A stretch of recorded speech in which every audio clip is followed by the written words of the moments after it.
नमस्कार भाई आप सभी को। आज ये वीडियो थोड़ा लेट अपलोड होगा क्योंकि यार कल तबीयत खराब हो गया था। इवनिंग में क्लास ले रहे थे, उसी समय के बाद फिर दवा उवा लिए तो थोड़ा नॉर्मल लग रहा है, तो आज वीडियो रिकॉर्ड कर रहे हैं। ठीक है, तो आप लोग इसको देखिएगा यार। देखें, सवाल है, आसान सा सवाल है। का दो संख्याओं का योग जो है 288 है। दो नंबर का योग 288 है और उनका एच सी एफ जो है हाईएस्ट कॉमन फैक्टर 16 है। तो ऐसी संख्याओं के कितने युग्म पॉसिबल हैं, यानी कितने पेयर पॉसिबल हैं, ये पूछ रहा है। एक चीज आप जानते हैं, संख्या दो ठो है। का दोनों संख्या जो है इसका एच सी एफ है भाई 16। एच सी एफ अगर 16 है तो आपको पता है कि संख्या जो है एच सी एफ से तो कटता है, संख्या एच सी एफ से क्या होगा, कटेगा। यानी संख्या एच सी एफ का ही मल्टीपल होता है। यानी मान लेते हैं पहला संख्या है 16 ए और दूसरा संख्या सपोज 16 बी है। ठीक है बात। अब कहा सर इन दोनों संख्याओं का योग 288 है, तो इन दोनों का जो योग है ये दिया है सवाल में 288। अब भाई दोनों संख्या को आप जोड़िएगा। दोनों संख्या को क्या करेंगे, जोड़ेंगे। दोनों संख्या को जब आप जोड़िएगा ना भाई, क्या हो गया यार, ऐसे लिख देते हैं। संख्या का एच सी एफ 16 है, यानी पहला संख्या 16 है, दूसरा संख्या क्या हो जाएगा 16 बी। और दोनों संख्या का योग दिया है कितना, 288। अब अगर आप 16 कॉमन कर लीजिएगा तो ए प्लस बी इक्वस टू 288 है। 16 से कैंसिल कर लेंगे तो ए प्लस बी बराबर क्या आ जाएगा, 16 एकम 16, 16 अठे 128, 18। अब पेयर बनाना है, यहाँ पर एक समीकरण है ए और बी का रियल वैल्यू तो आप नहीं बता सकते। एक समीकरण से दो वेरिएबल का मान नहीं ना बता पाइएगा, तो यहाँ ए और बी का जितना पॉसिबल वैल्यू है वो लिखना पड़ेगा आपको। तो जैसे देखिए ए का वैल्यू अगर 1 लेंगे तो बी कितना हो जाएगा 17, तब ना 17 प्लस 1 18 सेटिस्फाई होगा। ए का वैल्यू 2 तो बी का 16, ए 3 तो बी का कितना 15, ए का वैल्यू 4 तो बी 14, ए 5 है तो बी 13, ये 6 है तो बी 12, ये 7 है तो भाई ये 11, ये 8 है तो ये हो जाएगा 10, ये 9 है तो ये 9। यानी इतने कॉम्बिनेशन बनेंगे, इतने कॉम्बिनेशन बनेंगे भाई। अब देखिए क्या इसमें से सर सारा पेयर को सिलेक्ट करना होगा, नहीं। जो को प्राइम पेयर होगा उसी को सिलेक्ट करिएगा। को प्राइम पेयर को ही सिलेक्ट करते हैं, आप सबको पता है। और को प्राइम क्या होता है, तो वैसा दो संख्या जिसका एचसीएफ क्या हो 1 हो, को प्राइम कहलाता है। देखिए इन दोनों का एचसीएफ 1 है, ये को प्राइम है। क्या ये को प्राइम है सर, नहीं, क्योंकि ये 2 से दोनों कट जाएगा तो को प्राइम नहीं है। ये 3 से कट जाएगा, ये 2 से कट जाएगा दोनों, सर ये को प्राइम है। यहाँ सर ये भी कट जाएगा, 3 से दोनों को प्राइम नहीं है, सर ये को प्राइम है। ये 2 से कट जा रहा है तो को प्राइम नहीं है, ये भी को प्राइम नहीं है। तो कितने पेयर पॉसिबल हैं, 1 2 और 3, तो 3 पेयर पॉसिबल। करेक्ट होगा ऑप्शन नंबर डी। ठीक है, चलिए नेक्स्ट। कहा यार अमर और कोमल की आय का रेशियो है 5:4। इनकम का रेशियो है, दोनों के इनकम का रेशियो है। अमर जी हैं और एक कोमल है। ये अमर है सपोज, ये कोमल, इनके इनकम का रेशियो है 5:4। फिर इसने बोला इनके व्यय यानी एक्सपेंडिचर का रेशियो है भाई 2:1। ठीक है। कहा यदि उनमें से प्रत्येक जो है 6,000 रुपए बचाता है, प्रत्येक यानी दोनों 6,000 रुपए सेविंग करता है, तो अमर का इनकम। एक बात बताइए, सेविंग क्या होता है, आप सबको पता है सेविंग क्या होता है। सेविंग यानी कि बचत। बचत क्या होता है, तो इनकम में से एक्सपेंडिचर घटा दीजिएगा तो सेविंग आ जाएगा, हाँ या ना। अब आप बताइए, यहाँ ए का इनकम है 5 यूनिट, खर्च है 2 यूनिट, तो यहाँ पे सेविंग कितना ये कर रहा है, 3 यूनिट सेविंग कर रहा है। कोमल जो है ये इनकम है इसका 4 यूनिट, खर्च है 1 यूनिट, तो कोमल का एक सेविंग कितना हो जाएगा 3। भाई 4 कमा रही है 3 उड़ा दे रही है, तो 3, सॉरी 4 कमा रही है 1 उड़ा दे रही है, तो 3 बचा रही होगी। यानी कि दोनों का सेविंग रेशियो में 3-3 यूनिट है, लेकिन रियल में सेविंग कितना है दोनों का, 6-6 हज़ार। रेशियो में सेविंग है 3। अब पूछा है भाई अमर का इनकम, तो अमर का इनकम कितना यूनिट है, 5 यूनिट। 5 से मल्टीप्लाई कर दीजिए, 3 से काटिएगा 2,000, तो 5 दूना 10,000। Option number. ठीक है, नेक्स्ट देखिए। का एक्स और वाई दो ऐसी धनात्मक संख्या, धनात्मक यानी कि पॉजिटिव नंबर है, का रूट एक्स बराबर 8 है। अच्छा भाई रूट एक्स अगर 8 है एक्स का वैल्यू क्या होगा, आप बोलेंगे सर सिंपल दोनों साइड स्क्वायर कर दीजिए, तो स्क्वायर करेंगे रूट कैंसिल हो जाएगा, इधर स्क्वायर करेंगे तो ये 64 बन जाएगा। तो एक्स का वैल्यू 64 आ गया। एक और रिजल्ट यहाँ पे दिया है, देखिए एक्स स्क्वायर प्लस बाई बराबर 4112 है। तो भाई एक्स स्क्वायर प्लस बाई बराबर कितना है, 4112। अब एक्स का वैल्यू 64 है, तो यहाँ हो जाएगा 64 का स्क्वायर प्लस बाई बराबर 4112। देखिए 64 का स्क्वायर आप सबको पता है, नहीं है तो आप ऐसे स्क्वायर निकालना जानते हैं, जैसे 64 का स्क्वायर करिएगा तो ये फॉर्मूला जानते हैं ना, ए प्लस बी का होल स्क्वायर क्या होता है, A square plus 2ab plus B square, यही यहाँ पे लगा लेंगे। तो पहले 4 का स्क्वायर करिए, 4 का स्क्वायर 16, कैरी रह गया एक, फिर सबको गुना कर लीजिए ये सबको, तो 6 गुना 4 24 दूना 48 प्लस का एक हो जाएगा 49, कैरी रह गया 4, फिर 6 का स्क्वायर 36 और ये 4 ऐड करिएगा तो 36 और 4 कितना हो जाएगा 40। पर 64 एक अच्छा नंबर है, इसका मैक्सिमम लोग को याद ही रहता है, 64 का स्क्वायर 4096। ये हो गया भाई 4096 प्लस बाई बराबर 4112। अब बाई का वैल्यू क्या होगा, 4096 इधर आके घटेगा तो ये बाई का वैल्यू आ गया 16। अब भाई बाई का वैल्यू 16 है, इसने पूछा क्या है, रूट बाई, तो रूट बाई यानी बाई का वैल्यू 16 है, तो 16 का वर्गमूल क्या हो जाएगा 4, ऑप्शन सी, ठीक है बात। देखिए नेक्स्ट, देखें यार, कहा कि आम के 24 पेड़ है, आम के कितने पेड़ हैं 24 ठो, सेब के 56 पेड़ है भाई, और संतरा के 72 पेड़ है।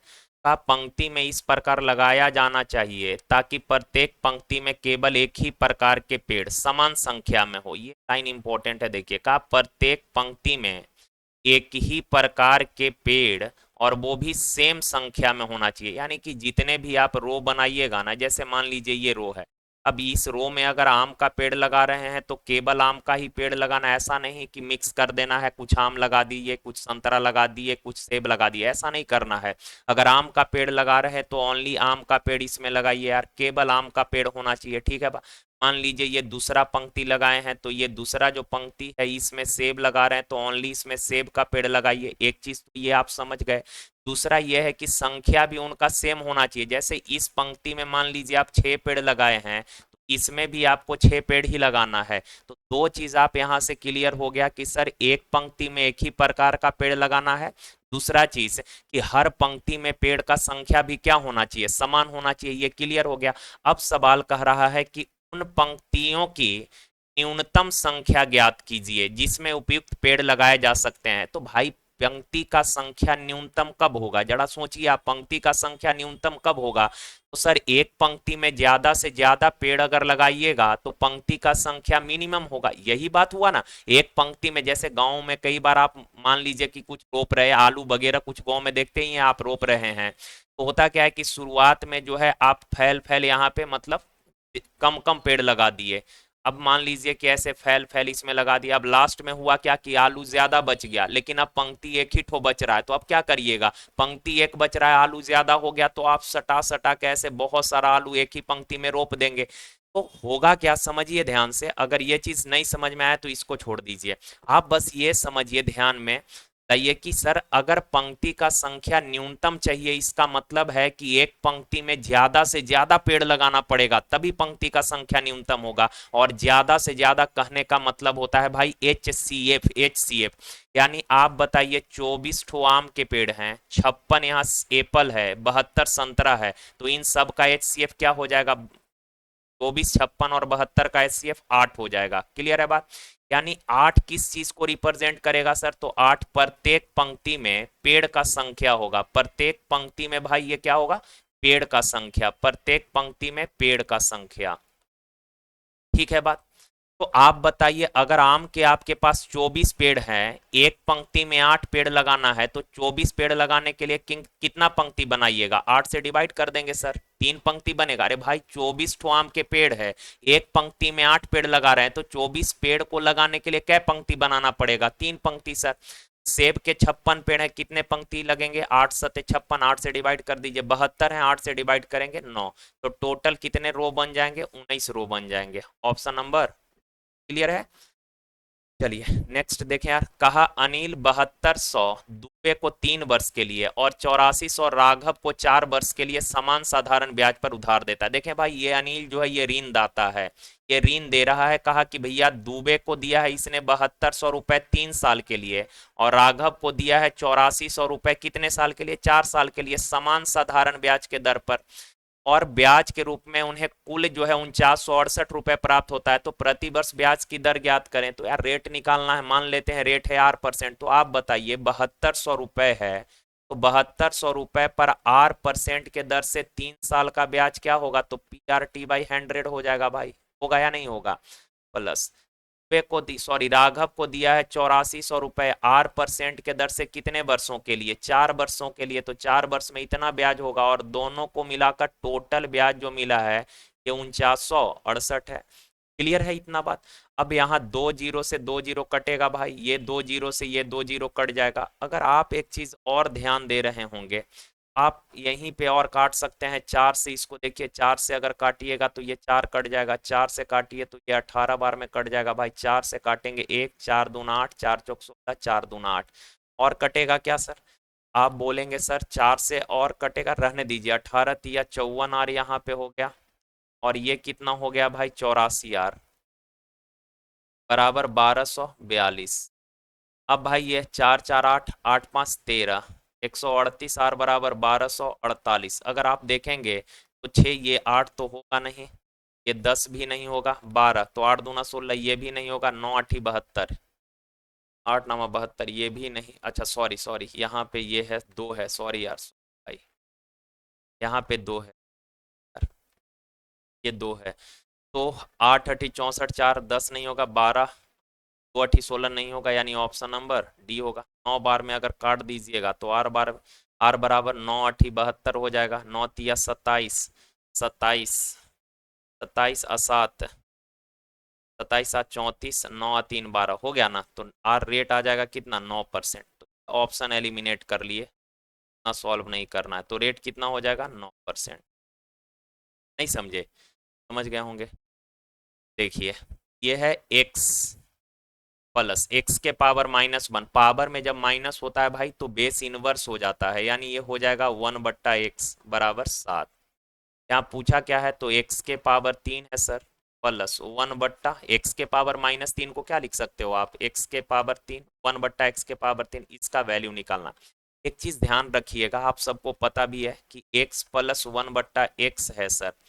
यहाँ अगर पावर डबल करेंगे ना, इसका पावर जैसे यहाँ पे 1 है, यहाँ पे पावर 2 हो रहा है, यानी डबल। स्क्वायर मत बोलिएगा, पावर डबल बोलिएगा। और एक चीज और ध्यान रखिएगा, पावर अगर 3 गुना हो रहा है, पावर डबल और 3 गुना अगर हो रहा है, 3 टाइम्स हो रहा है, पावर डबल और 3 टाइम्स हो रहा है, तो पावर जब डबल होगा भाई, इसका वैल्यू मान लीजिए अगर ए है, इसका वैल्यू क्या दिया है, मान लीजिए ए, इसके बराबर दिया है भाई ए, क्या दिया है ए।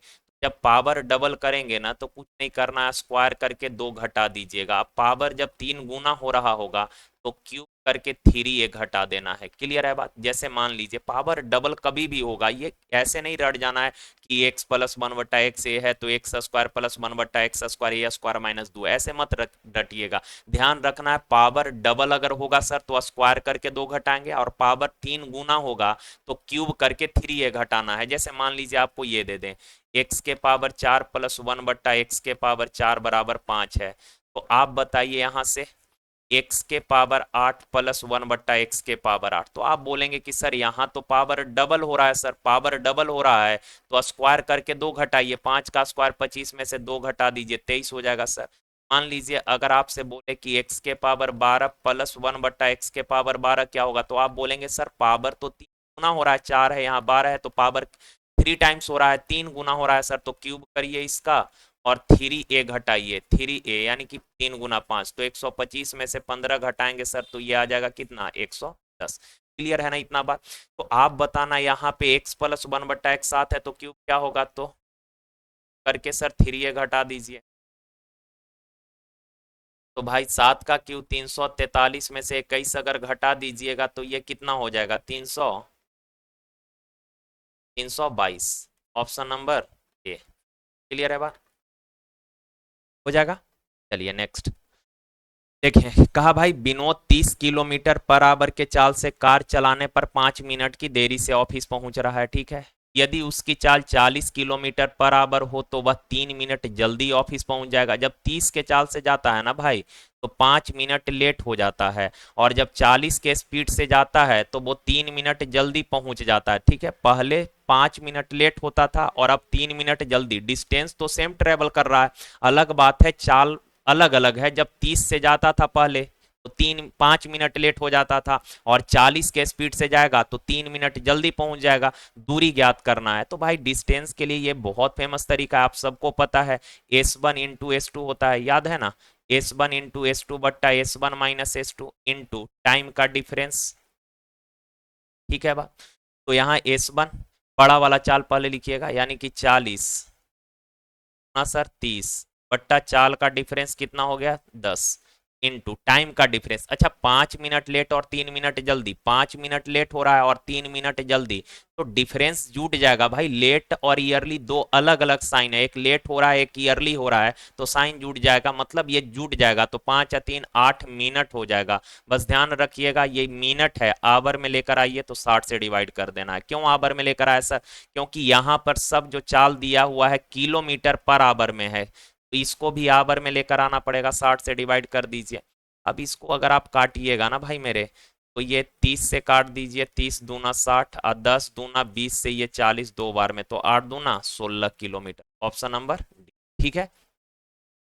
देखिए, अब ये ठीक ठाक सवाल है यार। कहा 400 और 500 के बीच उन संख्याओं का योग ज्ञात करना है जिन्हें 8, 12 और 16 से डिवाइड करने पर हर कंडीशन में रिमाइंडर 5 बचता है। देखिए, कहा कि भाई चार रेंज दे दिया इसने कि 400 और 500 के बीच ऐसी संख्याओं का योग बताना है आपको, जिसको अगर आप 8 से डिवाइड करिए तो भी रिमाइंडर 5 बचेगा, 12 से डिवाइड करिए तो भी रिमाइंडर 5, और 16 से डिवाइड करिए तो भी रिमाइंडर 5 बचेगा। तो आपके दिमाग में सबसे पहले क्या आएगा? सर पहले ऐसी संख्या पता कर लेते हैं जो 8, 12 और 16 से कंप्लीटली डिवाइड हो जाए, यानी कि इन तीनों का एलसीएम सर। तो 8, 12, 16 का एलसीएम छोटा नंबर है, आसानी से आप बता देंगे 48 होगा, यानी 48 जो है इन सब से पूरा पूरा डिवाइड होगा। अब भाई अगर 48 कंप्लीटली डिवाइड हो रहा है तो 48 का कोई भी मल्टीपल लेंगे वो भी 8, 12, 16 से कटेगा। समझ पा रहे हैं ना बात को? तो 48 का ऐसा मल्टीपल आप चेक करिए जो 400 और 500 के बीच में आ जाए। क्योंकि हमको 400 और ऐसे तो बहुत सारा नंबर 48 कटेगा, फिर 48 का अगला मल्टीपल 96 कटेगा, फिर अगला मल्टीपल 144 कटेगा, लेकिन हमको ये सब नहीं चाहिए। हमको चाहिए जो 400 और 500 के बीच में आता हो। तो आप देखेंगे कि सर 8 से जब इसमें मल्टीप्लाई करेंगे तो ये लगभग 8 चौक 32 और यहाँ 6, मतलब 400 से छोटा रह जाएगा 38, मतलब 300 कुछ आ जाएगा। तो 9 गुना कर देते हैं इसका। 9 गुना जब करेंगे तो 9 अठी 72, हाथ में रहा 7, 9 चौक 36 और 7, 36 और 7 43, यानी 432 है। 432 इन सब से कटेगा, लेकिन रिमाइंडर 5 बचना चाहिए, तो इसमें 5 ऐड कर देंगे तो ये बनेगा 437, ठीक है।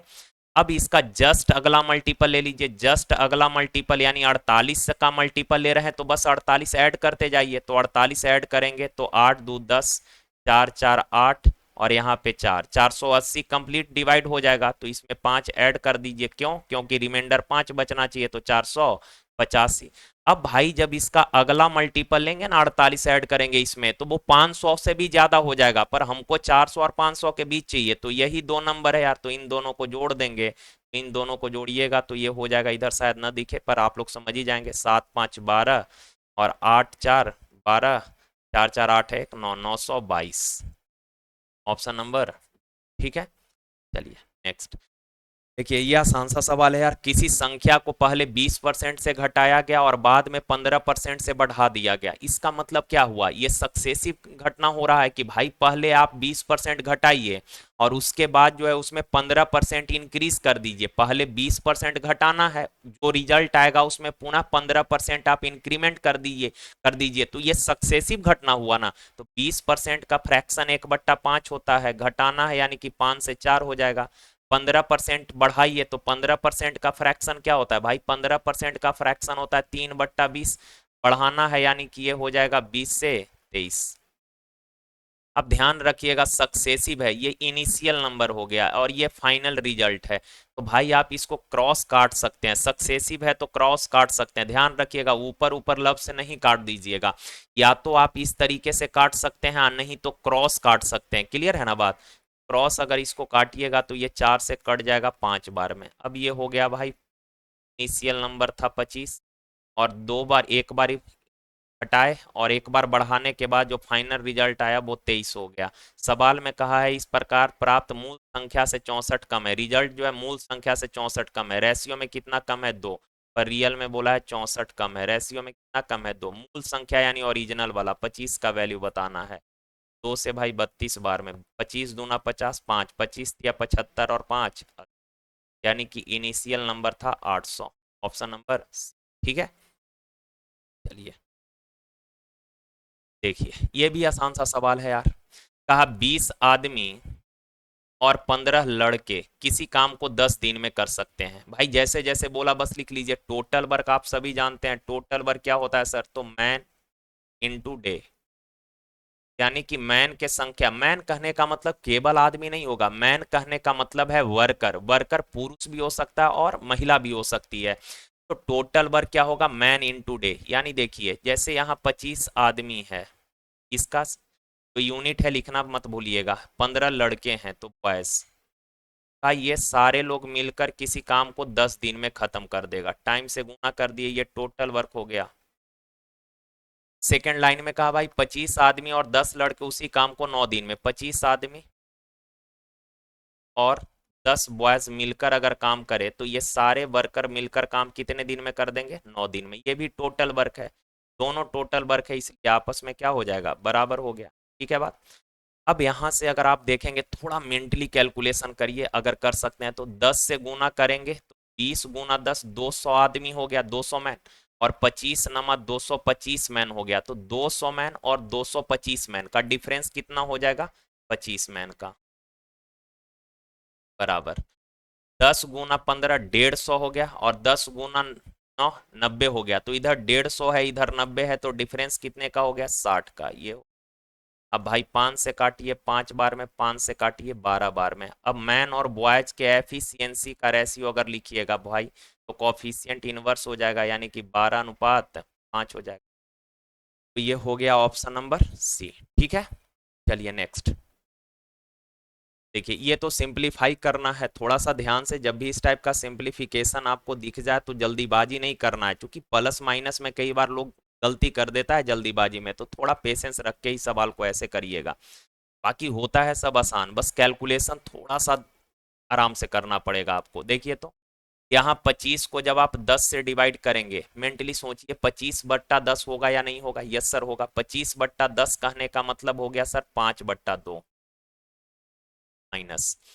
अब यहाँ इन दोनों को मल्टीप्लाई करेंगे, उसके बाद फिर जो आएगा उसको 6/5 से मल्टीप्लाई करिएगा। तो ऐसा करते हैं कि इकट्ठे इसको देख लेते हैं भाई। ये 6 से अगर काट दीजिएगा 12 को तो कै बार में कट जाएगा? 2 बार में। तो ऊपर में बच गया 7 और नीचे हो गया भाई 5 दूना और प्लस। यहाँ देखिए अब इसको काटिए 3 से, 3 बार में। 2 से 7 बार में कटेगा दोस्त, ये 5 बार में कटेगा। तो ऊपर हो गया 21 और नीचे माइनस। अब अगर इसको आप ध्यान से देखेंगे तो 1/5 है यार, और डिवाइड के जगह मल्टीप्लाई देंगे तो ये उल्टा हो जाएगा, इनवर्स हो जाएगा, यानी 25 हो जाएगा। तो 5 से काटिएगा तो ये 5 आ। कोई दिक्कत किसी भाई को यहाँ तक नहीं होगा? देखिए अब भाई इसको करिए क्या, अब एलसीएम लेंगे तो 2 10 और 5 का एलसीएम कर 10 हो जाएगा। अब 2 पचे 10 तो 5 पचे 25, 10 से एक बार तो ये 7, 5 से 2 बार तो 21 दूना 42, और यहाँ 10 बचे 10। अब प्लस वाला को एक साथ, माइनस वाला को एक साथ कर लीजिए। ये 42 है और यहाँ 25 है, 42 प्लस 25 क्या हो जाएगा? 67, माइनस 50 और -7 क्या हो जाएगा? माइनस का 57, और बट्टा में। तो भाई 67 में से 57 घटाइएगा तो 10 बट्टा कट गया, कितना हुआ? ऑप्शन, ठीक है। चलिए देखिए, कहा त्रिभुज जो है ए बी सी एक राइट एंगल ट्रायंगल है। इससे पहले थोड़ा सा एक चीज ध्यान में रखिएगा आप लोग, देखें। जैसे मान लीजिए यार ये जनरल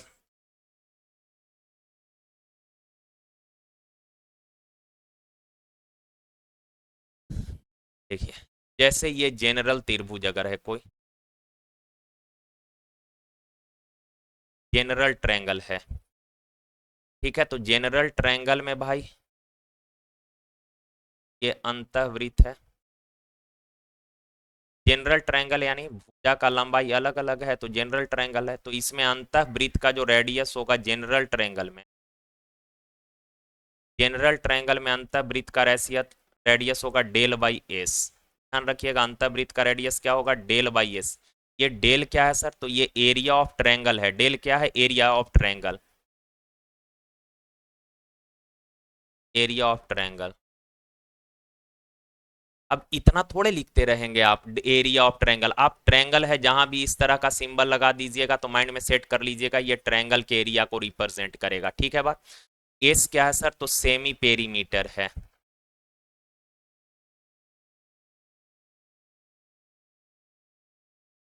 सेमी पेरीमीटर को हिंदी में बोलते हैं सर अर्ध परिमाप, ठीक है। ये जनरल ट्रायंगल की बात हो गया। अब जनरल ट्रायंगल में भाई अगर बाह्य वृत्त है, जनरल ट्रायंगल में कैसा वृत्त होगा, बाह्य वृत्त अगर है जनरल ट्रायंगल में,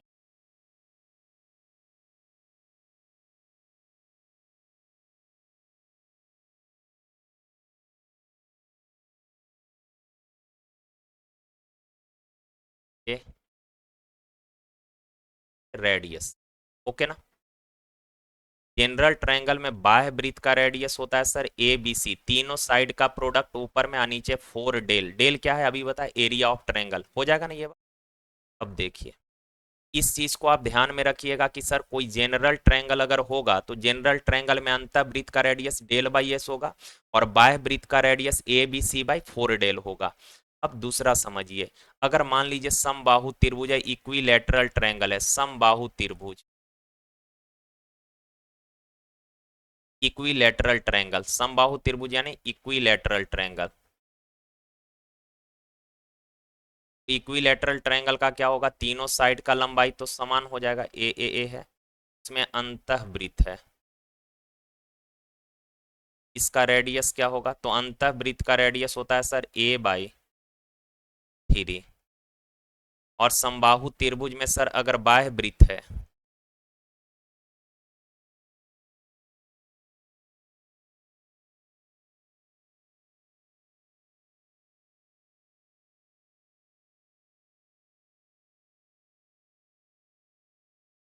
ये देखिए, ये बाह्य वृत्त है, साइड का लंबाई तो सेम होगा। बाह्य वृत्त अगर है तो बाह्य वृत्त का रेडियस होता है ए बाई रूट 3। और रेशियो भी याद रखिएगा, अंतःवृत्त समबाहु त्रिभुज में अंतःवृत्त और बाह्य वृत्त का जो रेशियो होता है, अंतःवृत्त और बाह्य वृत्त का जो रेशियो होगा 1:2 होगा। 1 अनुपात, जब इसको लिख के काटेंगे ए बाई रूट थ्री से ए बाई रूट थ्री कट जाएगा, ये क्रॉस होके तो यहाँ आ जाएगा 1, यहाँ आ जाएगा तो 1:3। तो ये रेडियस का रेशियो है, ठीक है, रेडियस का रेशियो हो जाएगा 1:3। और अगर अंतःवृत्त और बाह्य वृत्त के एरिया का रेशियो बोलेंगे तो 1:4 हो जाएगा, ठीक है बात। तो ये चीज ध्यान में आप लोग रख लेंगे। और एक लास्ट ध्यान में रखिएगा, राइट एंगल ट्रायंगल यानी समकोण त्रिभुज अगर रहेगा, समकोण त्रिभुज, ये सारा प्रॉपर्टी जो आता है भाई, ये जनरल ट्रायंगल में अंतःवृत्त और बाह्य वृत्त का जो प्रॉपर्टी पढ़े उसी से ये रिजल्ट निकल के आता है, लेकिन ये इंडिविजुअली आप ध्यान में रखेंगे तो काम आपका आसान होगा। जैसे देखिए, ये राइट एंगल ट्रायंगल है, राइट एंगल ट्रायंगल में अंतःवृत्त अगर है,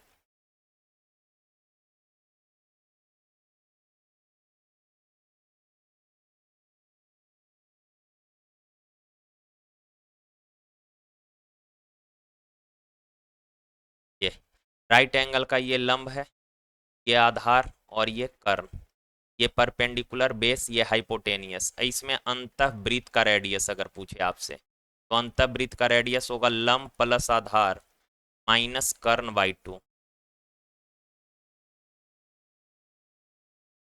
और समकोण त्रिभुज में अगर बाह्य वृत्त है,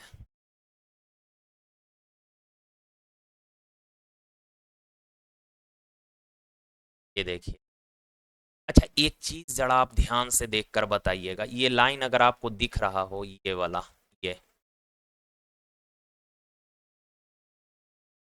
केवल हम बोले कि ब्रीथ को कंसीडर करिए, ट्रायंगल को ना देखें, केवल ब्रीथ को देखिए, तो ये ब्रीथ का क्या आप बोलेंगे कि सर ये लाइन जो है ब्रीथ का डायमीटर, मानते हैं बात, ये लाइन ब्रीथ का क्या है, डायमीटर है। और अगर ट्रायंगल के रिस्पेक्ट में देखेंगे तो ये ट्रायंगल का क्या हो जाएगा, कर्ण हाइपोटेनियस हो जाएगा सर। ये ट्रायंगल हाइपोटेन्यूज भी बोला जाता है, हाइपोटेनियस बोलिए जो अच्छा, हाइपोटेन्यूज मुंह ऐंठ के बोलना पड़ता है तो ठीक नहीं लग रहा, हाइपोटेनियस या बोलिए सही है, तो ये कर्ण हो जाएगा कि नहीं। तो आप बोलेंगे सर कि बाह्य वृत्त का व्यास जो होता है ये किसके बराबर होता है, कर्ण के बराबर होता है। यानी अगर बाह्य वृत्त का रेडियस बोलेंगे तो कर्ण का क्या हो जाएगा, आधा हो जाएगा। तो ये टोटल 6 प्रॉपर्टी जो है आप ध्यान रखिएगा। जनरल ट्रायंगल में अंतःवृत्त का रेडियस, बाह्य वृत्त का रेडियस, अंतःवृत्त बाह्य वृत्त, क्लियर है। समबाहु त्रिभुज में अंतःवृत्त बाह्य वृत्त, और समकोण त्रिभुज में अंतःवृत्त और बाह्य वृत्त। देखिए अब सवाल करते हैं। कहा त्रिभुज ए बी सी एक समकोण त्रिभुज है, भाई ये ए बी सी एक राइट एंगल ट्रायंगल है, ठीक है। और इसने कहा इसके अंदर एक वृत्त है, तो इसके अंदर एक वृत्त ऐसा बना लेते हैं। अब कहा समकोण बनाने वाली दो भुजा, समकोण बनाने वाली भुजा तो यही लंब और आधार ना होगा, ये समकोण बना रही है तो लंब और आधार, ये समकोण बनाने वाली भुजा है, तो समकोण बनाने वाली दो भुजाओं में से एक का लंबाई 10 है और दूसरा का लंबाई कितना है, क्लियर है बात। अब क्या इसने निकालना पड़ेगा कर्ण। आप बताइए ये 10 है, ये 24 है, ट्रिपलेट आपको याद नहीं है अगर 10 24 का, तो आप इसका रेशियो ले लीजिए। अब रेशियो लेंगे तो भाई 2 से ये 5 बार में, 2 से ये कितना बार में हो जाएगा, 12 बार में, ठीक है। अब तो आपको याद आ गया होगा 5 12 और 13, तो ये 5 का डबल है, 12 का डबल है, ये 13 का डबल कितना हो जाएगा 26, यानी कि हाइपोटेन्यूज हो जाएगा कितना 20। अब रेडियस निकालना है अंतःवृत्त का, तो लंब प्लस आधार माइनस कर्ण बाई 2, 24 - 26 -2, 10 में से 2 घटाइएगा आ जाएगा 8, 8/2 कितना 4 सेंटीमीटर, ऑप्शन हो जाएगा। नेक्स्ट देखिए, अब ये है यार, इसका भी फॉर्मूला आप ध्यान में रखिएगा। देखिए A cube plus B cube, A cube plus B cube plus C cube minus 3 ABC बराबर क्या हो जाएगा, A plus B plus C. ये तो काफ़ी फेमस फॉर्मूला है, ये सबको याद ही होगा, A square plus B square plus C square minus A B minus B minus, ये तो याद रखना ही पड़ेगा आपको, ठीक है। अब जरा इसका याद रखिएगा आप, A plus B plus C, फिर A plus B plus C का whole square minus thrice of A B B C और, ठीक है। ये तो आपको याद रखना ही चाहिए, मतलब याद होना ही चाहिए, और साथ के साथ ये भी आप याद कर लीजिएगा, ठीक है बात। अब देखिए सवाल यहाँ पर भाई ए प्लस बी प्लस सी क्या दिया है 14, ए B B C C A का वैल्यू है 47, ए बी सी का प्रोडक्ट कितना है 15, A cube plus B cube plus C cube का वैल्यू पूछा है। तो देखिए ध्यान से समझ, भाई A cube plus B cube plus C cube का वैल्यू पूछा है ना, हम -3 ABC लगा लेते हैं, क्योंकि फॉर्मूला तो इसी का आपको पता है, ये वाला सेकंड वाला फॉर्मूला यूज कर लेते हैं, A plus B plus C into A plus B plus C का whole square minus thrice of A B plus B C plus C A. अब कुछ कैलकुलेशन आपको मेंटली करना पड़ेगा। देखिए जैसे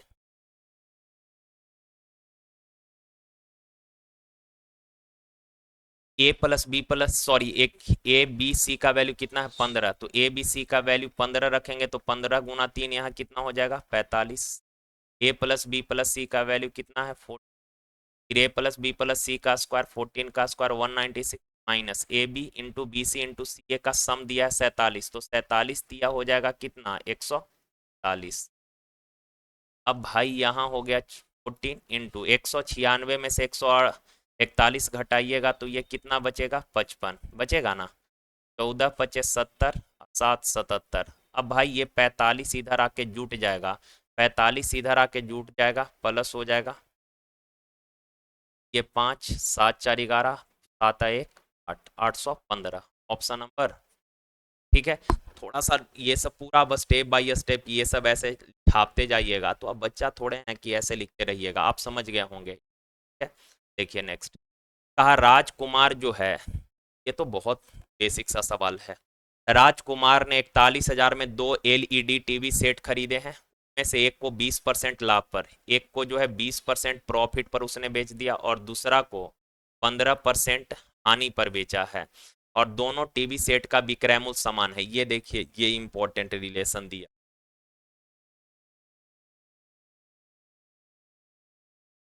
दोनों टीवी सेट का जो विक्रय मूल्य है, विक्रय मूल्य क्या है, समान है, ठीक है। अब रेशियो लिख देते हैं। भाई पहला को अगर 20% लाभ पर बेचा है, 20% का फ्रैक्शन क्या हो जाएगा, 20% का फ्रैक्शन होता है सर 1/5, लाभ हो रहा है यानी कि सीपी अगर 5 है, बेचा 6 में होगा। 15% हानि, 15% का फ्रैक्शन 3/20, यानी कि सीपी 20 है, 3 का लॉस हुआ है, तो बेचा कितना में होगा, 17 में, ठीक है बात। अब यहाँ इसने साफ साफ लिखा है दोनों का सेलिंग प्राइस सेम है, आप देखिए तो यहाँ सेलिंग प्राइस दोनों का सेम है क्या, एक का 6 है, दूसरा का 17 है, सेम नहीं है सर, तो सेम बनाना पड़ेगा। 17 से गुना कर दीजिए, 17 से यहाँ गुना कर देंगे, या फिर ऐसा करते हैं ना कि इसको देते हैं, अब अलग से लिख लेते हैं। 17 से दोनों में, ऊपर वाला दोनों में 17 से गुना करेंगे तो 17 पचे 86, 17 छक 100, 6 से नीचे करेंगे दोनों जगह, 20 छक 120, और 6 सत्ते 6 गुना 17 100। टोटल सीपी क्या हो जाएगा भाई, तो 5 8 2 10, टोटल एसपी क्या हो जाएगा, 204। अब इसने कहा है कि सर टोटल जो क्रैमूल है 41,000 है, टोटल क्रैमूल कितना है 41,000, और रेशियो में टोटल क्रैमूल कितना, 205। कहा कितने का उसको प्रॉफिट या लॉस हुआ है, तो 205 क्रैमूल है, 204 सेलिंग प्राइस है, तो लॉस एक का ना होगा, एक का वैल्यू निकालना है। अब अगर आप देखेंगे तो यहाँ पर भाई पहले ऐसे काट लेते हैं, 5 से, 5 चौक 20, 5 एक का 5, 5 से काट दीजिए, 5 डायरेक्टे काट देते यार, डायरेक्टे काट देना चाहिए था, है कि नहीं, दो बार में कट जाता है ये, 205 से दो बार में 410 हो जाएगा, दो और लगा लीजिए, यानी कि 210, 200 रुपए का क्या हो जाएगा, ठीक है, इतना समझ गए। चलिए नेक्स्ट, देखिए एक समद्विबाहु त्रिभुज, समद्विबाहु नाम से ही क्लियर है, समद्विबाहु आइसोस्केलस बोला जाता है, या आइसोसेलस बोलिए, आइसोस्केलस, आइसोसेलस। देखिए ये समद्विबाहु त्रिभुज है, समद्विबाहु यानी इसके दो साइड इक्वल होंगे, सपोज ये दोनों, कहा भाई ये ए है, ये बी, और ये सी, ए बी और ए सी बराबर है, वही लिए भी थे, यानी ये 26, ये भी, और बी सी जो है ये पूरा 20 है, का एरिया निकालना है। देखिए एक चीज ध्यान में रखिएगा, दो ट्रायंगल समद्विबाहु त्रिभुज और समबाहु त्रिभुज, ये दो त्रिभुज ऐसे होते हैं कि इनका जो है लंब यानी कि ऊंचाई, माध्यिका और कोण समद्विभाजक तीनों एक ही लाइन होता है। जैसे अब अगर आप इस पे लंब डालिएगा, समद्विबाहु त्रिभुज है, ये लंब डाल दिए, परपेंडिकुलर है ये लाइन। अब अगर लंब डाले हैं भाई, यहाँ 90 का सिंबल बनाना नहीं भूलिएगा। अब ये जो लंब डाले हैं ना, ये ऊंचाई, माध्यिका, यही लाइन होगा, ठीक है बात। अगर ये हाइट है, साथ के साथ मीडियन भी होगा, और मीडियन है तो ये आधार को इक्वल पार्ट में डिवाइड करेगा, इक्वली डिवाइड करेगा, है कि नहीं, तो पूरा अगर 20 है तो ये हो जाएगा 10, ये भी हो जाएगा 10। अब यहाँ पर आप बताइए, अगर आप इस ट्रायंगल को गौर से देख पा रहे हैं, ये वाला जो ट्रायंगल है, तो अगर आप देख पा रहे हैं, आपको पता है सर कि ये 90 है, ये परपेंडिकुलर है, यानी यहाँ पे 90 है, तो 90 के सामने ये कर्ण हो जाएगा, ये क्या है, कर्ण, ये आधार है, तो लंब निकाल लेते हैं। ट्रिपलेट देखिए तो 10 है, तो ये 5 का डबल है, 13 का डबल, तो ये 12 का डबल, 24, चाहे मालूम कर लिए, बेस मालूम है, तो इसका एरिया क्या हो जाएगा, एरिया हो जाएगा भाई half base into height, base है बी और हाइट है कितना, 24, 2 से काटिए 10 बार में, यानी 200, ऑप्शन डी, ठीक है। तो इसमें ध्यान क्या रखना है आपको, समबाहु त्रिभुजों या समद्विबाहु त्रिभुजों, इनका हाइट, इनका मीडियन और एंगल बाइसेक्टर तीनों एक ही लाइन होता है, ठीक है बात। नेक्स्ट, कहा 1,20,000 में एक कार बेचने पर डेबिट को 20% लाभ होता है, वही से 30% लाभ पर अगर बेचता तो कार का विक्रय मूल्य क्या है? सिंपल है यार, 1,20,000। 20% लाभ हुआ यानी सेलिंग प्राइस 120 होगा। 30% लाभ के लिए सेलिंग प्राइस क्या होगा, यानी 130 का वैल्यू निकालना है। तो 20 से काट दीजिएगा 1000, 1000। तो 13 पर आप 4 जीरो लगा लीजिए, यानी 1,30,000। Option number A. देखिए नेक्स्ट, कहा 5 अंकों की बड़ी से बड़ी संख्या बताना है। 5 अंक बड़ी से बड़ी संख्या आपको बताना है, जिसको 468 से डिवाइड करने पर वो एग्जैक्ट डिवाइड हो जाए, कंप्लीटली डिवाइड हो जाए। ऑप्शन से तो इसको कर नहीं सकते हैं, ठीक है। 468 है, 6 4 10 और 8, 6 4 10 और 8 18, 9 का मल्टीपल है। ऑप्शन देख लेते हैं, 6 4 10 8 18, 9 9 कट जाएगा। 6 4 10 8 18, 9 9 कट, यानी 9 का लगभग सब मल्टीपल हो रहा है, तो आपको बनाना ही पड़ेगा भाई। तो बताइए 5 अंकों की बड़ी से बड़ी संख्या यानी 5 ठो 9 हो जाएगा। अब इसको 468 से डिवाइड करते हैं, कितना बार लगेगा? 2 बार। ये 2 8 16, 2 छक 12, 1 13, 2 चौक 8 है 1 9। अब भाई बच गया यहाँ पर ये 6, ठीक है। और 9 उतरेगा, एक बार लगेगा 468। हटाइएगा 1 7 6 13, 2 है, फिर 9 उतरेगा। अब 4 से 4 चौक 4 बार में नहीं लगेगा, 3 बार में। ठीक, 3 छक 18, 2 20, 3 चौक 12 और 2 5, 1 315। अब सुनिए जरा ध्यान से, दो तरीका होता है यहाँ 468 से डिविजिबल होने वाला नंबर निकालने का। आपको पता है इस तरीके का डिविजिबल का तरीका, या तो इन दोनों का डिफरेंस आप ऐड कर दीजिए तो नंबर जो आएगा 468 से डिवाइड हो जाएगा, या जो रिमाइंडर बचा है भाई इस रिमाइंडर को नंबर में से घटा दीजिए कि 468 से डिविजिबल हो जाएगा।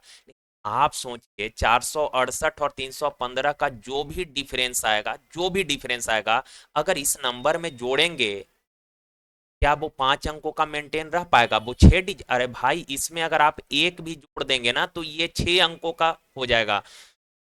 लेकिन आप बताइए यहाँ पे 468 और 315 का डिफरेंस ऐड करिएगा तो आप बोलेंगे सर कट तो जाएगा, लेकिन वो नंबर फिर 5 अंकों का मेंटेन नहीं रह पाएगा, 6 डिजिट का हो जाएगा। लेकिन हमको चाहिए 5 अंक का, तो यहाँ पे रिमाइंडर को घटा दीजिए। 315 इसमें से यहीं पे लिख देते हैं, 315 इसमें से घटाइएगा, ये आ जाएगा 4, ये 8, ये 6 और ये 9, यानी 99,684। ऑप्शन नंबर ए, ठीक है, समझ गए।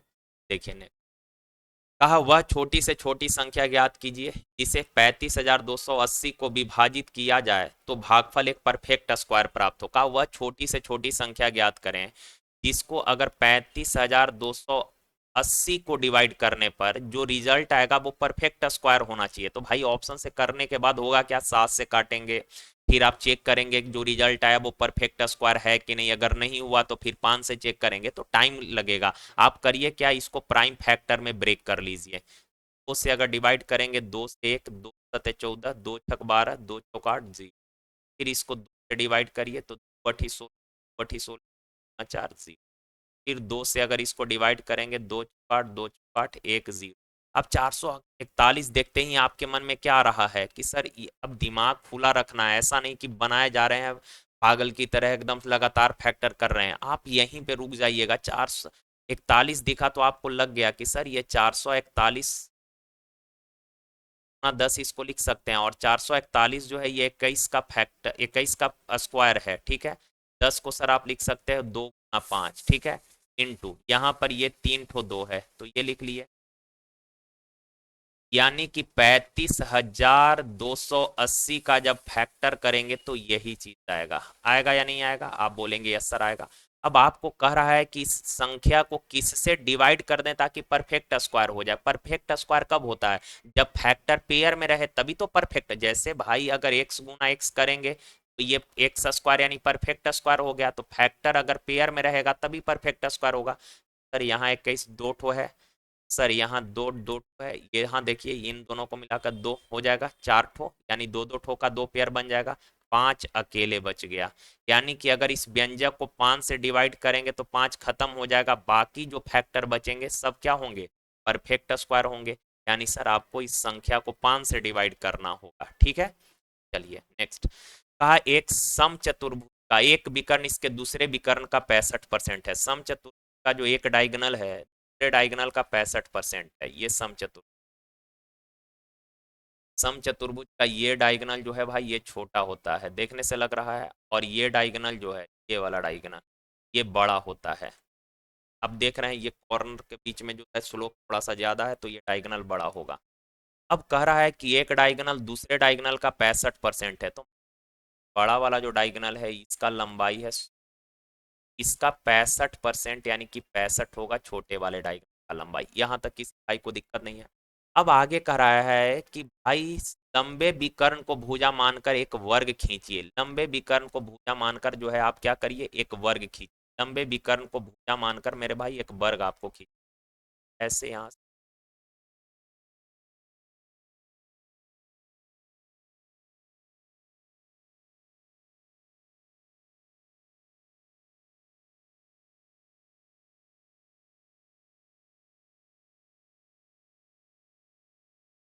एक ये वर्ग है, ठीक है, ये वर्ग खींच, लग नहीं रहा है पर मान लीजिए वर्ग ही है, ठीक है। अब आप बताना अगर इस डायगोनल का लंबाई 100 यूनिट है और इस डायगोनल को बेस मानकर आपने वर्ग खींचा है, वर्ग का तो हर भुजा बराबर होगा भाई, वर्ग का हर भुजा क्या हो जाएगा बराबर, यानी कि सब 100 यूनिट मानते हैं बात, सब कितना हो जाएगा, ये सब 100 हो,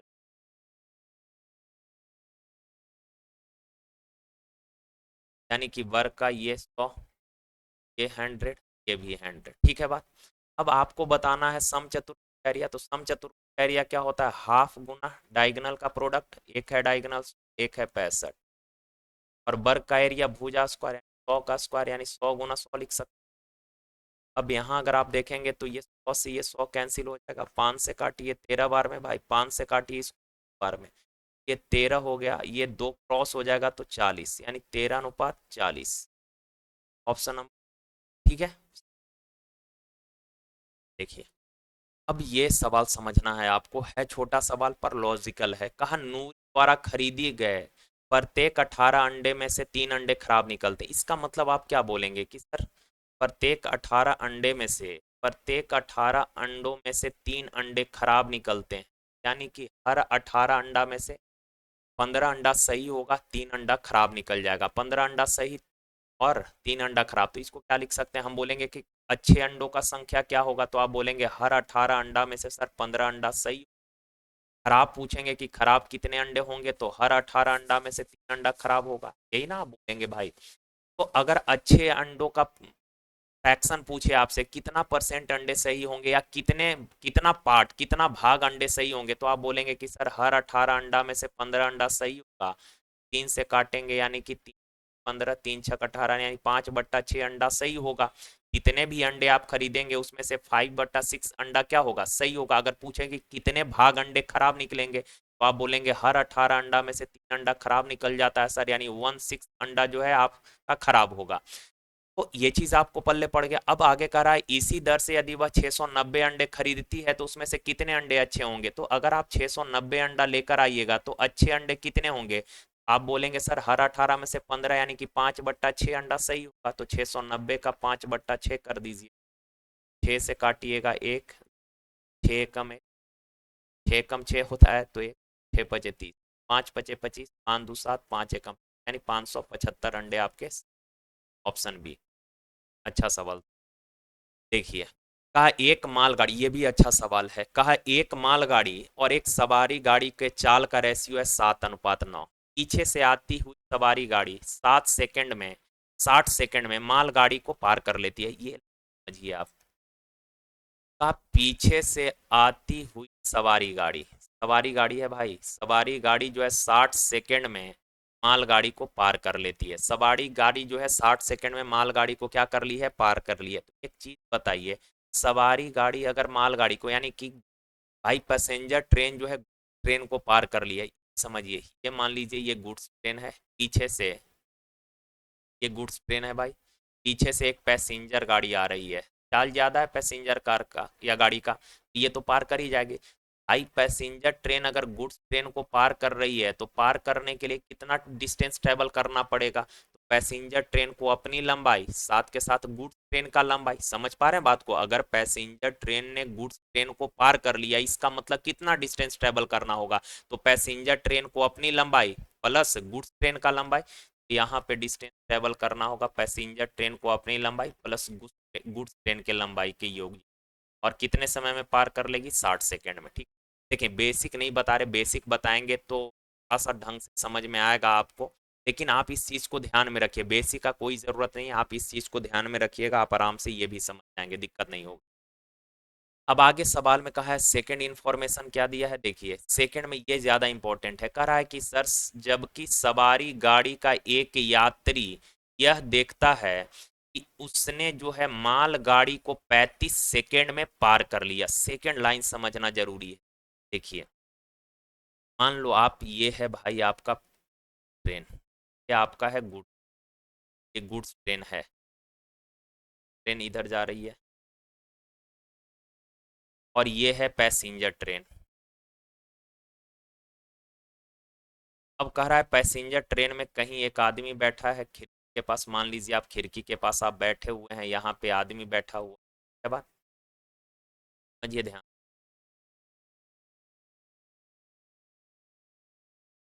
अब ये देखिए, अब ये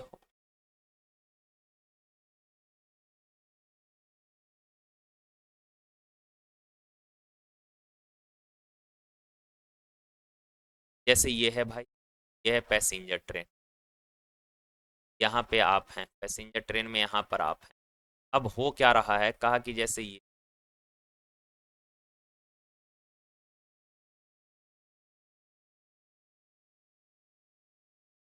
इरिटेट नहीं होइएगा आप लोग,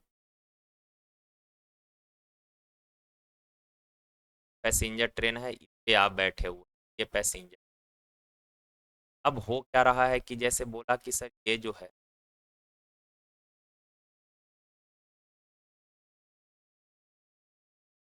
देखिए ये है पैसेंजर ट्रेन, पीछे से आई, मान लीजिए ये आप हैं, ये आप हैं, ठीक, पैसेंजर ट्रेन पीछे से आई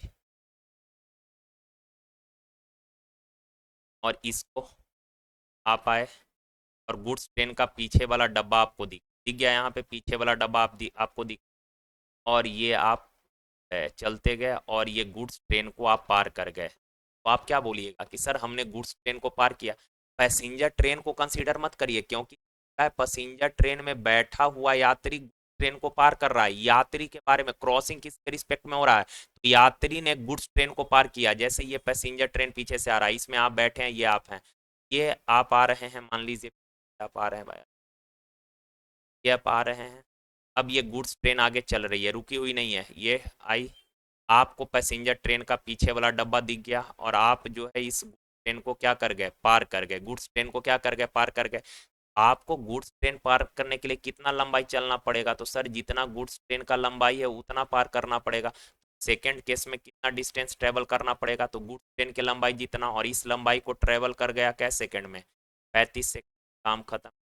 5 से काटिए 12 बार में, 5 से काटिए 7 बार में, ट्रेन का लंबाई है 7 यूनिट, और गुड्स प्लस पैसेंजर का 12, तो पैसेंजर ट्रेन का लंबाई 5।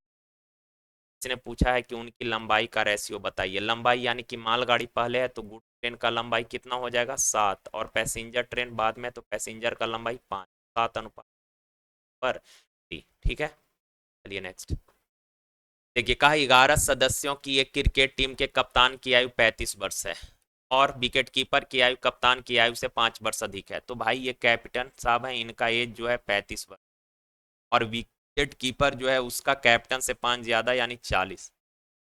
कहा इन दोनों की आयु को हटा दिया जाए तो बचे हुए खिलाड़ियों की औसत आयु पूरे टीम के औसत आयु से, देखिए पूरे टीम के औसत आयु से 3 वर्ष कम हो जाती है। भाई मान लेते हैं में तो 11 प्लेयर हैं, इन 11 प्लेयर का एवरेज हमने मान लिया एक्स, कैप्टन और विकेट कीपर को हटा देंगे तो 9 प्लेयर बचेंगे, और इनका औसत आयु पूरे टीम के औसत से 3 वर्ष क्या हो जाएगा, घट जाएगा, कम हो जाएगा, क्लियर है इतना।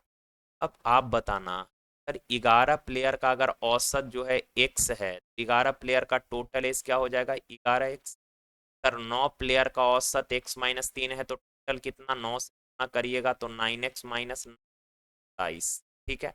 अब आप बताइए 11 प्लेयर के टोटल एज में से अगर 9 प्लेयर का टोटल एज निकाल देंगे तो क्या 2 प्लेयर का टोटल एज नहीं बच जाएगा? कौन 2 प्लेयर का टोटल एज बचेगा सर? तो कैप्टन और विकेट कीपर का। कैप्टन और विकेट कीपर को मिलाकर टोटल एज कितना है? से अब भाई 11x में से 9x घटाइए 2x, और ये माइनस इंटू माइनस प्लस का 27 निकल जाएगा बाहर, बराबर में अब यार 2x बराबर 27, उधर जाके 75 में से घटाइएगा 48 आ जाएगा। x का वैल्यू क्या हो गया? 24, यानी पूरे टीम का जो एवरेज है 20। ऑप्शन नंबर, ठीक है। देखिए tan 15 और cot 15, ये चीज ध्यान में रखिएगा। tan 15 का वैल्यू होता है भाई माइनस रूट, tan 15 2 - √3 है, तो cot 15 क्या हो जाएगा? आप बोलेंगे सर tan का उल्टा होता है, cot 15 इसका इनवर्स करेंगे तो प्लस रूट जाएगा। ऐसे आप एक रेशियो याद रखिएगा, ये ट्रायंगल एकदम अपने दिलो दिमाग में बस। जैसे ये 90 डिग्री है भाई, ये 90 है, ये 75 है, ये कितना हो जाएगा? 50 जाएगा कि नहीं? 15 डिग्री होगी।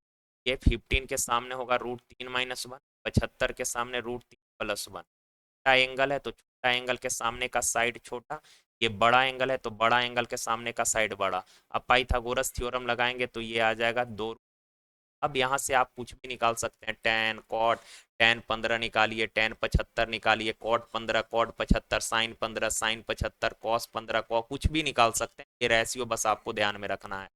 जैसे tan 15 अगर आपको निकालने को बोले, tan 15 क्या होगा? तो tan होता है सर p/b, तो 15 के सामने लंब हो जाएगा √3 - 1, बेस हो जाएगा कितना? √3 प्लस। अब यहाँ सर सिंप्लीफाई करिए, प्लस का कंजुगेट माइनस होता है तो माइनस से ऊपर नीचे कर लेंगे। ये देखिए ऊपर में हो गया √3 - 1, 2 बार मल्टीप्लाई कर रहे हैं तो स्क्वायर हो जाएगा। नीचे a + b × a - b, a² - b² यानी कि क्या आ जाएगा? √3 का स्क्वायर 3, 1 का स्क्वायर 1, यानी कि अब ऊपर a - b का होल स्क्वायर क्या होता है? a² + b² - 2, 3 का स्क्वायर 3, 1 का स्क्वायर 1, तो 4 - और बट्टा में 2। सर ऊपर 2 कॉमन लेंगे तो कट जाएगा, तो बचेगा 2 माइनस बच जाएगा। देखिए आ गया। तो आप इस तरीके से आप निकाल भी सकते हैं। आपको रेशियो याद होना चाहिए, ये ट्रायंगल एकदम दिमाग में बसा लीजिए इसको, ठीक है बात। आप बताना tan 15 है यहाँ पे, तो tan 15 का वैल्यू क्या हो जाएगा? 2 माइनस रूट प्लस, cot 15 का वैल्यू क्या हो जाएगा? 2 प्लस रूट। भाई ये प्लस रूट माइनस √3 कट जाएगा, 2 क्या आ जाएगा? ठीक है, चलिए नेक्स्ट। देखिए दो कारें अहमदाबाद से चलना शुरू करती है और विपरीत दिशाओं में चलते हुए एक कार की चाल दूसरी कार से 200 किलोमीटर बराबर अधिक है। जैसे यहाँ अहमदाबाद है, कारें अहमदाबाद से चलना शुरू करती है और विपरीत दिशा में चलती है। अहमदाबाद से चलना शुरू करती है और विपरीत दिशा में चलती है। मान लीजिए कि यार विपरीत दिशा में, ऐसे मान लीजिए ना, ये दो स्थान है, एक अहमदाबाद से चल रही है कार, एक इधर जा रही होगी, एक इधर, ऐसा कार है। अपोजिट डायरेक्शन में ये दोनों कारें चल रही है और एक का चाल दूसरा से 200 अधिक है, तो इसका चाल सपोज x है, x किलोमीटर पर आवर है, दूसरे से अधिक है ना। इसका चाल अगर x किलोमीटर पर आवर है, का क्या हो जाएगा? x + 2 kilometre per hour. आगे कहता है यदि 9 घंटे बाद दोनों के बीच का दूरी 4500 है, 9 घंटे बाद इनके बीच का जो गैप बना है ये 4500 किलोमीटर बन गया है, तो कारों की चाल का योग बताइए। तो भाई यहाँ से टाइम क्या होता है? डिस्टेंस अपॉन, 9 घंटे लगे हैं, फासला कितना 9 घंटे में हो गया है? 400 किलोमीटर, 4500 किलोमीटर का। और अपोजिट डायरेक्शन में चल रही है तो चाल जुटेगा x + x, x +2 से काटिएगा तो 500, क्रॉस करेंगे तो भाई ये 2x + 2 बराबर क्या आ गया? 500। अब यहाँ से आप चाहें तो x का वैल्यू निकाल लीजिए, और x का वैल्यू निकालने के बाद क्या करिएगा? बोला है दोनों के चाल का योग, तो भाई चाल का योग के चाल को जब आप ऐड करिएगा, दोनों के चाल को ऐड करिएगा तो यही वैल्यू आ जाएगा ना, यही आ जाएगा। तो दोबारा से कैलकुलेशन क्यों करना है? चाल का योग पूछा है, यानी 2x + 200 का ही वैल्यू पूछा है, और आ गया है कितना? 500। ऑप्शन 26 दे। ये सेक थीटा दिया है 5x, टेन थीटा 5/x, तो ये आपसे पूछा है। अच्छा सेक थीटा है, यहाँ टेन थीटा है, इन दोनों को देखकर आपके मन में एक रिलेशन आ रहा है क्या? आना चाहिए। Sec square theta minus tan square theta बराबर क्या होता है? 1 होता है। सेक थीटा का वैल्यू है सर 5x, 5x का स्क्वायर करिएगा ये हो जाएगा 25। टेन थीटा है भाई 5/x, स्क्वायर करेंगे तो ये हो जाएगा 25/x स्क्वायर बराबर। ठीक है। अब 25 अगर कॉमन कर लेंगे तो ये हो जाएगा x square minus 1/x square बराबर 1। X square minus 1/x square का वैल्यू 25 इधर आके 1/25 हो जाएगा। क्या यार, यहाँ 10, x square minus 1/x square का वैल्यू 1/25, 5 से काटिए 2 बार में, 5 से 5 बार में, यानी 2/5। देखिए, का उस धनराशि के लिए ब्याज की दर ज्ञात करिए जो 4 वर्षों में वार्षिक चक्रवृद्धि ब्याज के दर से स्वयं की 14,641/1000 हो जाती है। 1000 नहीं, यहाँ मिसिंग है 10,000।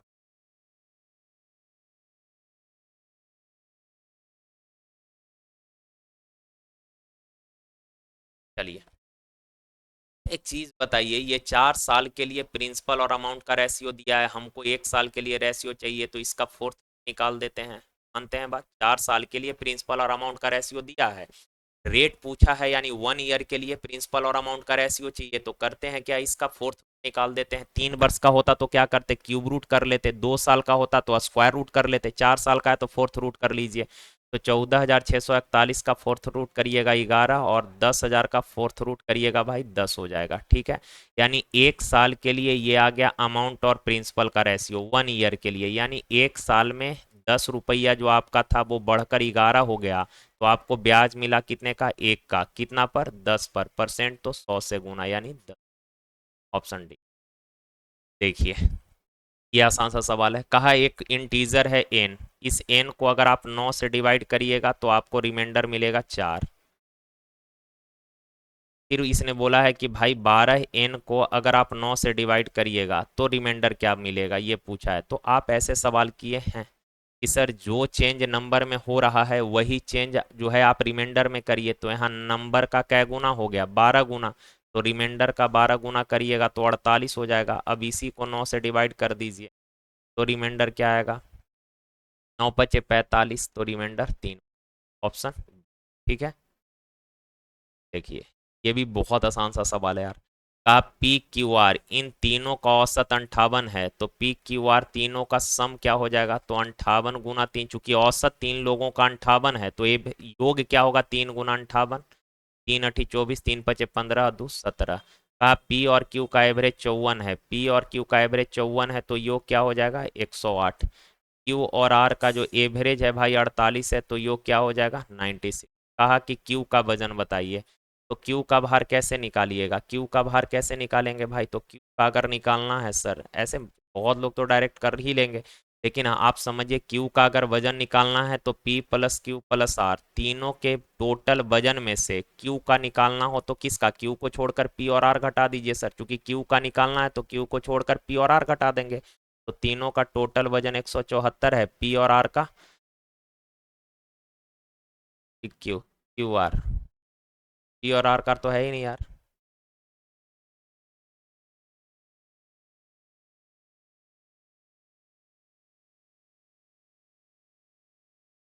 देना चाहिए था, नहीं दिया है तो छोड़िए, कोई बात नहीं है, निकाल देते हैं।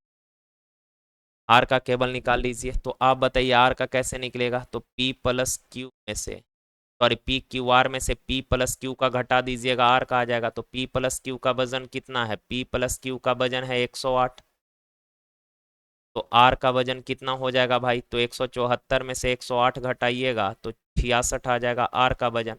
अब पी का वजन कैसे निकालेंगे, तो सर क्यू और आर का घटा दीजिए, क्यू और आर का जब घटा देंगे, क्यू और आर का घटा दीजिएगा, तो क्यू और आर का वजन कितना है, क्यू और आर का वजन है सर 96, तो पी का वजन क्या आ जाएगा, तो 174 में से 96 घटा दीजिए सर, तो 174 में से 96 घटा दीजिएगा तो 78 आ जाएगा, तो हो गया यार, 174 है तीनों का सम, पी प्लस आर, पी का 78 और 66, ये कितना हो जाएगा, 8 6 14, 7 7 14, 144। 44 घटाइएगा तो आ जाएगा 3। ऑप्शन नहीं समझे क्या? जैसे देखिए, P plus Q plus R का वजन कितना है, 174। हमको आर का निकालना है तो पी प्लस क्यू घटा देंगे, तो पी प्लस क्यू का 108 है, तो पी आर का वजन क्या होगा, 108 इधर आके घट जाएगा, 8 इधर आके घट जाएगा तो 66 हो जाएगा। वैसे ही P plus Q plus R 174 है, क्यू प्लस आर का वजन देखिए कितना है, 96 है, 96 उधर जाके घटेगा तो पी का वजन बच जाएगा क्या, 78 हो जाएगा। और अगर इन तीनों इक्वेशन को ऐड कर देंगे,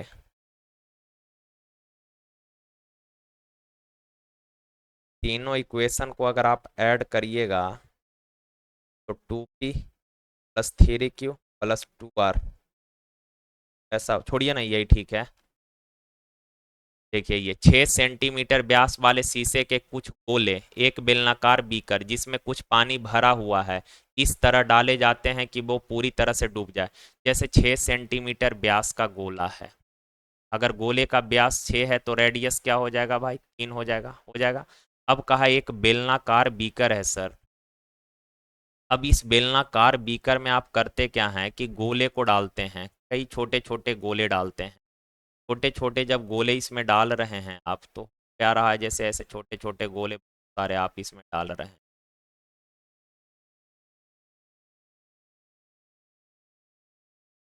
ऐसे मतलब आप डाल रहे हैं छोटे छोटे गोले बीकर में। तो कहता क्या है, पूरी तरह से डूब जाता है यदि बीकर का व्यास 9 है। अच्छा ये जो बीकर है इसका व्यास 9 है तो इसका रेडियस क्या हो जाएगा, 9/2 हो जाएगा, रेडियस इसका 9/2 हो जाएगा। और पानी का स्तर 32 सेंटीमीटर बढ़ चुका है। पानी का जो स्तर है, मान लीजिए ये पानी यहाँ तक पहले पानी था, अब पानी का जो स्तर है ये यहाँ हो गया, एकदम बढ़ गया 32 सेंटीमीटर। कितना बढ़ गया, 32 सेंटीमीटर पानी का स्तर बढ़ गया। अच्छा आप बताइए, पानी का जो ये स्तर बढ़ा है ये किस वजह से बढ़ा है, पानी का स्तर जो ये बढ़ा ये किस वजह से बढ़ा, इतना पानी इंक्रीज कर गया किस वजह से? तो आप बोलेंगे कि सर कुछ गोले डाले हैं इस वजह से पानी का स्तर बढ़ गया है। इसका मतलब होगा कि जितना पानी का क्वांटिटी बढ़ा है उसका जो वॉल्यूम होगा डाले गए सभी गोले के वॉल्यूम के बराबर होगा। क्यों? क्योंकि गोला डालने के वजह से पानी का स्तर 32 सेंटीमीटर बढ़ गया, यानी बढ़ा हुआ पानी का जो क्वांटिटी होगा डाले गए सभी गोले के वॉल्यूम के बराबर होगा। तो भाई कह रहा है कि कितने गोले डाले हैं, तो हमने मान लिया एन गोले डाले हैं भाई, तो एक गोला का आयतन क्या होगा, 4 pi by 3 R cube, radius है 3, 3 का क्यू सर। और कै गो गोला डाले हैं तो एन गोले डाल दिए। अब बेलन का आयतन क्या होगा, पाई आर स्क्वायर, रेडियस है 9/2 यानी 81/4 इंटू हाइट कितना बढ़ गया, तो 32 सेंटीमीटर। अब इसको काटा पीटी मचा दीजिए भाई, ये 5 से 5 कट जाएगा और ये पाई से पाई कट जाएगा, और ये 27 से काट दीजिए 3 बार में, 27 तिया 81, ठीक है। और कोई कटेगा सर, और कोई 4 से ये काट दीजिए 8 बार में, 4 से इस 8 को काट दीजिए 2 बार में, तो यहाँ से n बराबर हो जाएगा, क्रॉस करेंगे 3 या 9 2 18, यानी 18 गोले डाल दिए, ठीक है। चलिए देखिए, कहा एक परिवार का मंथली इनकम 35,000 है। ये अच्छा सवाल है, इसको पढ़ना पड़ेगा ढंग से, नहीं तो कई बार जो है कि बच्चा इसको पढ़ने में ही काफ़ी ज़्यादा समय खराब कर देता है और उसके बाद फिर समझने का प्रयास करेगा तो ये सवाल छोड़ के आगे बढ़ जाता है। लेकिन आप इसको ध्यान से थोड़ा सा पढ़िएगा, एक एक लाइन इंपॉर्टेंट है इसका। कहा है कि परिवार का मासिक आय 35,000 है। परिवार अपनी आय को विभिन्न व्यय पर खर्च करता है, जैसे फूड हो गया, भोजन यानी कि फूड हो गया भाई, फिर इसने बोला हेल्थ पे खर्च किया है कुछ, के बाद कुछ खर्च किया है एजुकेशन पे, फिर खर्च कुछ किया है इंटरटेनमेंट पे, और कुछ रेंट दे दिया, किराया यानी रेंट। आगे का सारे खर्च करने के बाद हर महीने 8% बचाता है। 8% जो है वो सेविंग कर रहा है, 8% क्या कर लिया, सेव। यानी ये सारा जो खर्चा है ना, ये सारा खर्चा कितना परसेंट कर दिया, तो आप बोलेंगे सर इन सभी मदों पर खर्च करने के बाद 8% बचा रहा है, यानी इन सबको मिलाकर उसने 92% खर्च कर दिया है। दिक्कत किसी भाई को नहीं। अब आगे पढ़िए, कहा सारे खर्च करने के बाद 8% बढ़ा बचाता है, तो ये सही है, यहां से समझिए। का स्वास्थ्य पर खर्च भोजन से 50% अधिक है। स्वास्थ्य पर जो खर्च है, हेल्थ पर जो खर्च है, फूड से 50% ज्यादा है। हेल्थ पर खर्च फूड से 50% ज्यादा है, तो 50% ज्यादा यानी रेशियो क्या हो जाएगा, 2:3 हो जाएगा। ठीक है। अब आगे कह रहा है क्या कि भोजन जो है यानी फूड मनोरंजन पर होने वाले खर्च का 3 गुना है। फूड पर जो खर्च किया इंटरटेनमेंट का 3 गुना है। फूड पर होने वाला खर्च, ये जो खर्च है फूड पर, इंटरटेनमेंट का ये 3 गुना है। यानी इंटरटेनमेंट पर जो खर्च किया होगा फूड का तिहाई भाग किया होगा, यानी 2/3 किया होगा, तो 2/3। फिर आगे इसने कहा वहीं स्वास्थ्य पर होने वाला खर्च शिक्षा पर होने वाले खर्च का आधा है। हेल्थ पर जो खर्च कर रहा है वो एजुकेशन का आधा है भाई। हेल्थ पर जो खर्च किया है वो एजुकेशन का आधा। ध्यान से, हेल्थ पर होने वाला खर्च एजुकेशन का ये आधा है। हेल्थ पर जो खर्च किया है वो एजुकेशन का आधा है, तो उल्टा करके बोल सकते हैं ना कि सर एजुकेशन पर हेल्थ से 2 गुना खर्च किया होगा। यानी कि एजुकेशन पर उसने खर्च किया है कितना, 6 यूनिट। आगे कहा किराए पर भोजन, किराए पर खर्च भोजन स्वास्थ्य और शिक्षा पर संयुक्त खर्च का 1/3 है। यही इंपॉर्टेंट है। का रेंट पर जो खर्च किया है वो भोजन स्वास्थ्य यानी हेल्थ और एजुकेशन पर होने वाले खर्च का 1/3 है। तो फूड पे खर्च किया है 2 यूनिट, हेल्थ पे 3 यूनिट और एजुकेशन पे 6। तो 6 3 9 2 11, 11 का तिहाई भाग यानी 11/3। बस यही चीज लिखना है।